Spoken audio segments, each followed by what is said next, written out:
केंद्रीय मंत्री नितिन गडकरी ने धुबरी और फुलवाड़ी पुल को लेकर कहा कि धुबरी और फुलवाड़ी पुल से दोनों स्थानों के बीच की दूरी 203 किलोमीटर कम हो जाएगी। गडकरी असम के धुबरी और मेघालय के फुलवाड़ी के बीच ब्रह्मपुत्र नदी पर एक पुल के शिलान्यासन समारोह में फुलोनी में एक सभा को संबोधित कर रहे थे। उन्होंने कहा कि धुबरी और फुलवाड़ी के बीच ब्रह्मपुत्र नदी पर एक पुल की मांग 10 साल पुरानी है।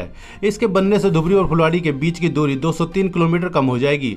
गडकरी ने यह भी बताया कि पश्चिम बंगाल में श्रीरामपुर से असम में धुबरी तक 55 किलोमीटर लंबी सड़क का निर्माण होगा। यह प्रोजेक्ट भूटान और बांग्लादेश की यात्रा के लिए आवश्यक दूरी और समय को कम कर देगा। इस पुल के माध्यम से असम और मेघालय का पश्चिम बंगाल के साथ सीधा संबंध होगा।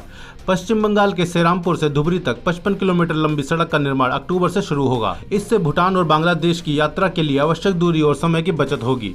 धुबरी और फुलवाड़ी के बीच ब्रह्मपुत्र नदी पर 4 लेन के प्रस्तावित पुल राष्ट्रीय राजमार्ग 127B पर स्थित होगा।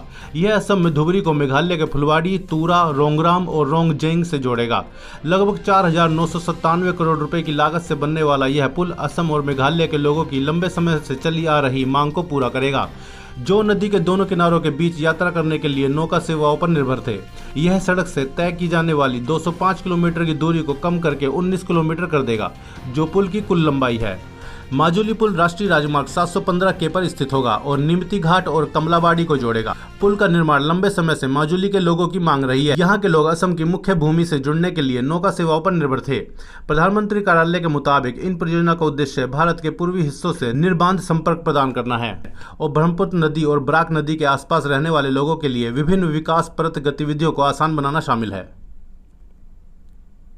दोस्तों, ऐसी ही और वीडियोस देखने के लिए हमारे चैनल को सब्सक्राइब जरूर करें।